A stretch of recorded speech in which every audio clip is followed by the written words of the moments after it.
देखिए, आज हम लोग मूल अवधारणा का दूसरा लेक्चर प्रारंभ करने जा रहे हैं। हमने यह लेक्चर जहाँ छोड़ा था वहीं से प्रारंभ करेंगे। मैं वहाँ ये बताने वाला था कि किसी भी पदार्थ के एक मोल में सदैव 6.022 इंटू 10⁻23 मूलभूत कण उपस्थित होते हैं। तो वहीं से आज ये स्टार्ट किया गया है। ठीक है, तो जो 1 mole of any substance is always contains same number of fundamental particles and that particles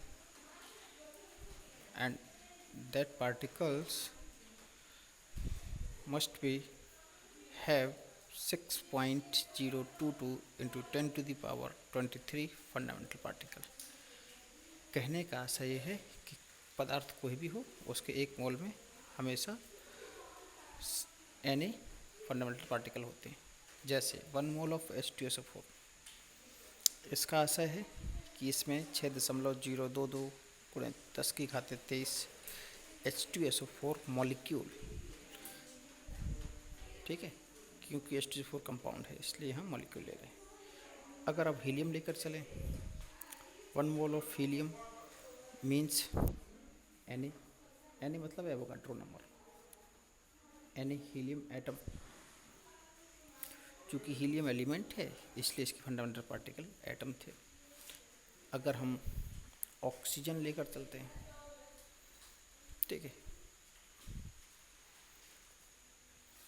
तो यहाँ पर उतना ऑक्सीजन एटम होंगे। ठीक है, अभी इसको हम एटम एज्यूम करते हुए चल रहे हैं, बाद में बताएंगे। अब देखिए, H2SO4 को हम मॉलिक्यूल में कन्वर्ट करेंगे, हीलियम को हम एटम में कन्वर्ट करेंगे, और ऑक्सीजन को भी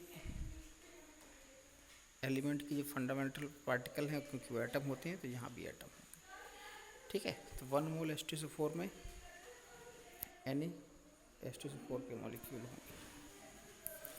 जैसे अगर क्वेश्चन में 1 मोल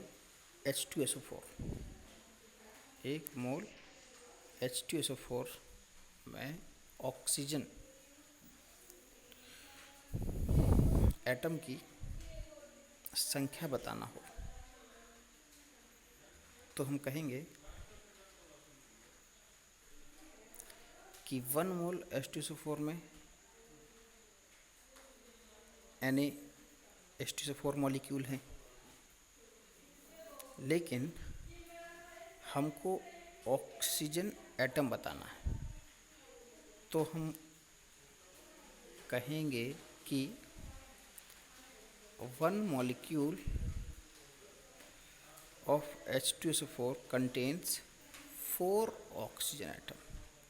If 1 molecule contain 4 oxygen atom, then Na atom, Na means 6.022 into 10⁻23। ठीक है, तो जो Na एटम होंगे वो 4 into Na कर देंगे हमको। ठीक है, यहाँ पर आप Na की वैल्यू पुट कर दीजिए। तो इस तरह से आप उसको 4Na या 4 into 6.022 into 10⁻23 पुट कर सकते हैं। ठीक है, तो एक चीज़ ध्यान देने वाली है कि अगर हमें किसी भी मॉलिक्यूल के एटम निकाल लें, ठीक है, किसी भी मॉलिक्यूल के एटम निकाल लें, मॉलिक्यूल के एटम, तो क्या करते हैं, नंबर ऑफ एटम, उस फार्मूले में उस एटम का जितना नंबर है उसको मल्टीप्लाई कर देंगे Na से।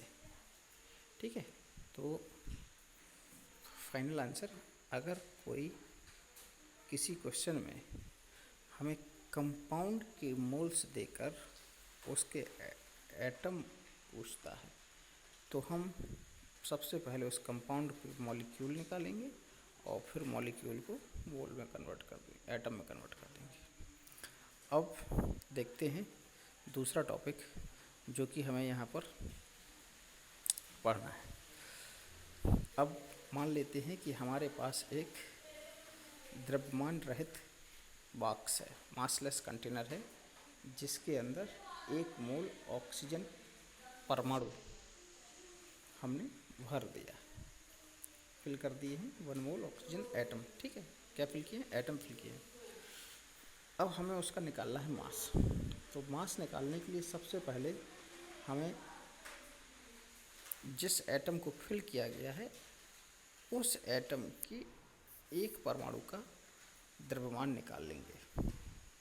ठीक है, तो अब ऑक्सीजन के एक एटम का मास निकालने के लिए हमने पहले लेक्चर में पढ़ रखा है कि किसी भी तत्व के एक एटम का जो मास होता है वो उस एटम के एटॉमिक वेट और एमयू के मल्टीपल के इक्वल होता है। तो यहाँ पर एटॉमिक वेट रख देंगे 16 इंटू एमयू। तो एक एटम का मास हो गया 16 एमयू। जब हमें एक का पता चल जाता है तो हम किसी का भी निकाल सकते हैं। यहाँ पर 1 मोल का निकालना है तो 1 मोल में जो संख्या होती है उससे हम गुणा कर देंगे। 1 मोल में जो संख्या उसे एवोगैड्रो नंबर भी कहते हैं। अब एक फैक्ट है, वो फैक्ट कहता है कि जब भी हम एएमयू में Na का मल्टीप्लाई करते हैं तो हमारा जो आंसर है वो 1 ग्राम आता है। ठीक है, ये फैक्ट है। एएमयू की वैल्यू पुट कर दीजिएगा, Na की वैल्यू पुट कर दीजिएगा, कैलकुलेटर से आप देखेंगे अप्रॉक्सीमेट 1 ग्राम के आसपास आएगी, 0.999 के आसपास आंसर आता है। तो यहाँ पर हमारा आंसर आया 16 ग्राम। अब आप देखिए यहाँ पे सिर्फ एक चीज़ बढ़ गई, 16 तो ऑक्सीजन एटम का एटॉमिक वेट था, बस ग्राम आ गया।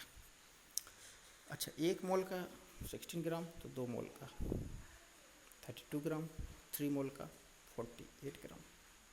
ठीक है, निकाल सकते हैं ना। 1 मोल का 16 ग्राम है तो 2 मोल का 32 ग्राम, 3 मोल का 48 ग्राम। अगर इसका उल्टा कर देखें, जस्ट उल्टा क्वेश्चन में अगर आ जाए, अगर क्वेश्चन कहे कि 48 ग्राम ऑक्सीजन में कितने मोल होंगे,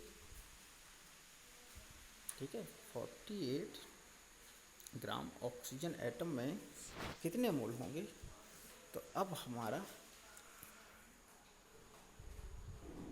उत्तर क्या होना चाहिए? अब हमारा उत्तर होगा, क्योंकि उत्तर देखिए ऊपर ही लिखा हुआ है, 1 मोल में 16 ग्राम, 2 मोल में 32 ग्राम और 3 मोल में 48 ग्राम। तो हमें ये तो पता है कि 3 मोल में 48 ग्राम होता है, लेकिन एक 48 अगर सिर्फ हमें पता होता तो कैसे 3 आता? तो 3 तभी आएगा जब हम 16 से भाग देंगे। और 16 क्या है? 16 ऑक्सीजन का परमाणु भार है। तो 48 दिया गया द्रव्यमान है और 16 है परमाणु।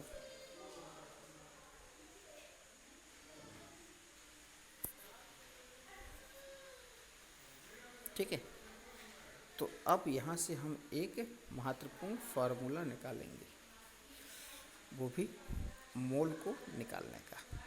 तो मोल ऑफ, अगर हमें किसी एटम के मोल निकालने हैं तो हम उस एटम का गिवन मास को डिवाइड कर देते हैं एटॉमिक मास से। जैसे कि वहाँ हमने 48/16 किया, 48 गिवन मास था और 16 एटॉमिक मास था।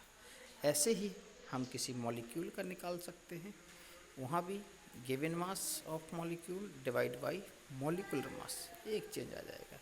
एटम रहेगा तो एटॉमिक मास से डिवाइड करना है, मॉलिक्यूल रहेगा तो मॉलिक्यूलर वेट से डिवाइड करेंगे। ठीक है, सॉरी वेट। अब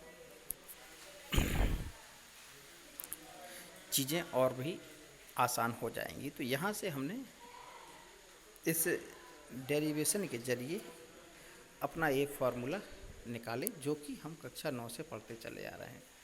किसी भी पदार्थ का मोल निकालने के लिए हम उसके दिए गए भार में अणु भार से भाग कर देते हैं। अब कोई मॉलिक्यूल ले लेते हैं, जैसे कि यहाँ पे हमने NH3 ले लिया है। सेम टाइप जैसे पिछले क्वेश्चन में किए थे, बिल्कुल वैसा ही करना है। अब हमें यहाँ पर NH3 का मास निकालना है। तो सबसे पहले हम NH3 का अणु भार निकाल लेंगे। NH3 का अणु भार आया आपका 17। अब देखिए फिर से कहानी वहीं से शुरुआत करेंगे। फिर से हमें अब यहाँ पर एक NH3 के द्रव्यमान निकालना है, ठीक है। तो अब निकलेंगे हम mass of one molecule, mass of one molecule of NH3, ये हो जाएगा आपका molecular weight multiplied by AMU, that is 17 AMU। One molecule का मास आ गया तो हम 1 मोल का भी निकाल सकते हैं, 2 मोल का भी निकाल सकते हैं। 1 का पता चल जाए तो कितने का भी निकाला जा सकता है। अब वही चीज़ है, 1 मोल के निकालने के लिए हमें Na से मल्टीप्लाई करना पड़ेगा, और जब भी हम Na से मल्टीप्लाई करते हैं तो हमारा आंसर AMU और Na के मल्टीपल में 1 ग्राम आता है। इस वजह से यहाँ पर भी आंसर हमारा 17 ग्राम आएगा, ठीक है। तो हम यहाँ पर ये एनालाइज करेंगे कि 1 ग्राम का 17 था, तो 2 मोल का हो जाएगा आपका 34 ग्राम, 3 मोल का हो जाएगा 17 इंटू 3 ग्राम, ठीक है। 17 के मल्टीपल में आएगा, ठीक है। 17 क्या है, 17 उसका मॉलिकुलर वेट है। तो मॉलिकुलर वेट में अगर ग्राम लगा देते हैं तो वो उसके 1 मोल का मास हो जाता है। उसी मॉलिकुलर वेट में अगर AMU लगा देते तो वो उसकी 1 एटम का मास हो जाता। अब उल्टा करके देखते हैं। जस्ट उल्टा करने पर जैसे वहाँ हमने किया था बिल्कुल ठीक वैसे ही यहाँ पे होगा। गिवन मास में मॉलिकुलर मास से डिवाइड करेंगे तब जाकर हमारे मोल आएंगे, ठीक है। जो सेकेंड फॉर्मूला हमने लिखा है वो इसी का। तो ये जो फॉर्मूले आए, mole equal to given mass upon atomic mass या mole equal to given mass upon molecular weight, ये कहाँ से आए उसको मैंने निकालने का प्रयास किया और आपके सामने उसको तथ्यों के साथ रखा है।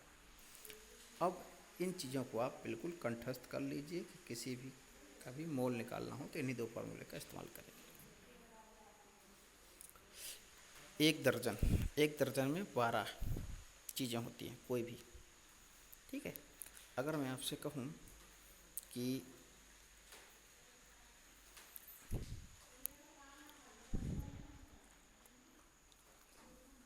छः पेंसिल में कितने दर्जन होंगे, ठीक है। 6 पेंसिल में कितने दर्जन होंगे, तो आपका आंसर होगा हाफ। अगर अब मैं कहूँ कि 7 पेंसिल में कितने होंगे तो थोड़ा वो अटक सकते हैं। भाई 12 में 1 दर्जन होता है, 6 में आधा दर्जन हुआ, 7 में कितना हुआ। तो 7 को दर्जन में बदलने के लिए, किसी भी संख्या को दर्जन में बदलने के लिए हम दर्जन में जो संख्या होती है उससे भाग देते हैं। तो 6/12 किए थे तब जाकर हाफ आया था, तो यहाँ भी 7/12 करेंगे। तो 7 पेंसिल में कितने दर्जन होंगे, 7/12 दर्जन होंगे। 7 क्या था, गिवन नंबर जिसको हमें दर्जन में बदलना था, और 12 क्या है, नंबर इन डजन, ठीक है। एक दर्जन में उपस्थित नंबर से भाग दे दिए। ऐसे ही अगर मोल निकालना है और हमें किसी फंडामेंटल पार्टिकल की संख्या दी गई है, तो अगर फंडामेंटल पार्टिकल की संख्या दी गई है तो उसे भी हम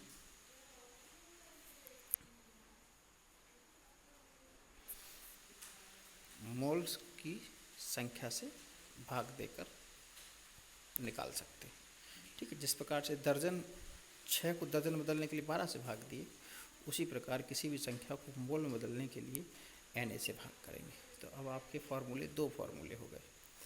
एक चीज़ और देख लेते हैं।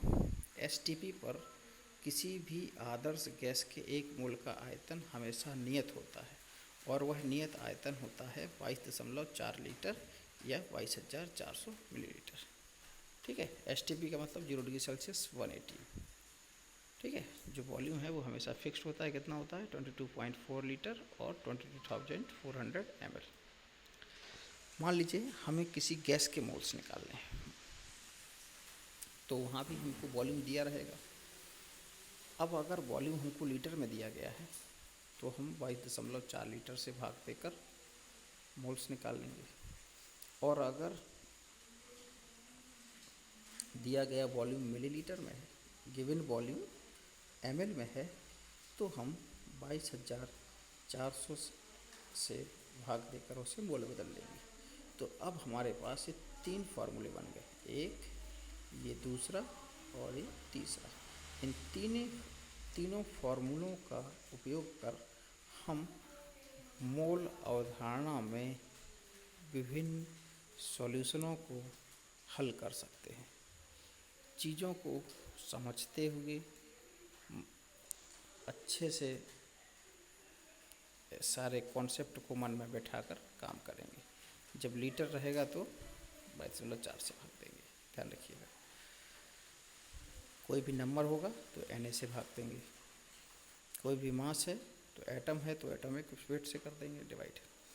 क्वेश्चन देखिए, पहला क्वेश्चन, ठीक है। 100 AMU हीलियम में कितने परमाणु होंगे। अब एक चीज़ ध्यान रखना है, क्वेश्चन में हमें AMU दिया गया है। AMU का अर्थ होता है मास, ठीक है।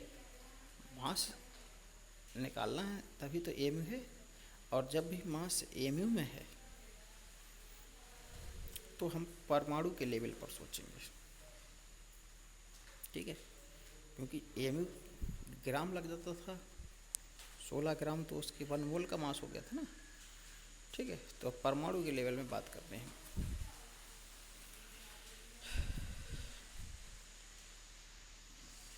तो एक हीलियम के परमाणु का द्रव्यमान कितना होगा, अब ये बताना है। तो अगर आप ध्यान दें तो पिछले लेक्चर में बताया गया था कि किसी भी परमाणु के एक एटम का द्रव्यमान, तो यहाँ पर atomic weight of helium multiplied by AMU, that is 4 AMU। तो अब हमने एक हीलियम का एटम का मास निकाल लिया है। अब एक का पता चल गया तो हम निकाल सकते हैं कि दिए गए मास में से कितने उसके एटम हैं। तो अगर 100 AMU में निकाला जाएगा तो 100 AMU को हम 4 AMU यानी कि 4 AMU से डिवाइड कर देंगे तो आंसर आ जाएगा 25 एटम, ठीक है। अगर एक एटम का मास आपका 4 AMU है तो 100 AMU में ऐसे कितने एटम होंगे, तो 100/4, तो आंसर आ गया 25। ये बहुत ही साधारण प्रश्न है। इस तरह के प्रश्न आपको मनोबल बढ़ाने में बहुत उपयोगी सिद्ध होंगे।